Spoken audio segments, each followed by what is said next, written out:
Steve Kerr suggests reducing the number of games in the NBA season. According to the coach, the health of athletes is compromised with high volume of games.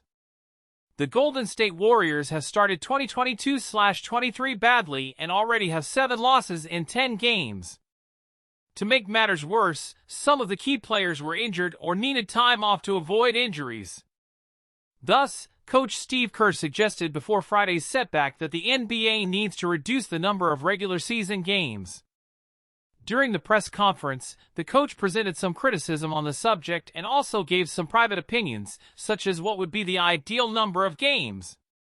Currently, the regular season totals 82 games for each franchise. The league is trying to solve this by smoothing out the schedule a little bit. People spend good money to see the team, and then someone doesn't play? It's painful. Over the years, we've had a lot of discussions with fans who have been in that situation. The ideal, therefore, is a season with 65 games, maybe 70, and everyone plays every night. But good luck getting that approved, commented the 4-time champion coach. In addition, Steve Kerr spoke about how important it would be to reduce the number of games in the NBA season to preserve the health of the athletes. After all, in the last commitment, against the New Orleans Pelicans, the captain did not have the main players of his squad at his disposal.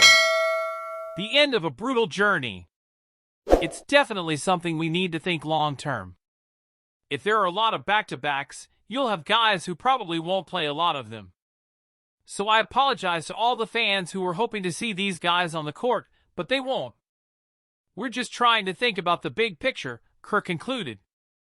Despite the discussion gaining momentum in recent years, it is still hard to imagine a sudden and immediate change in the NBA. That's because there are also off-the-field issues at stake. Billion-dollar television contracts and ticket sales are a big part of the league's and teams' revenue. Kerr's criticism comes at a turbulent time for the defending champion. The Warriors have lost their last 5 games and now have more than double the number of losses than wins. Needing to recover in the competition, however, the coach is forced to spare players thinking about the future. Knowing that there are still 72 matches to play, the coach opts to spare his main players. Others, on the other hand, have already suffered minor injuries. After all, Golden State has been on the court 10 times in 19 days, and this certainly wears on the athletes.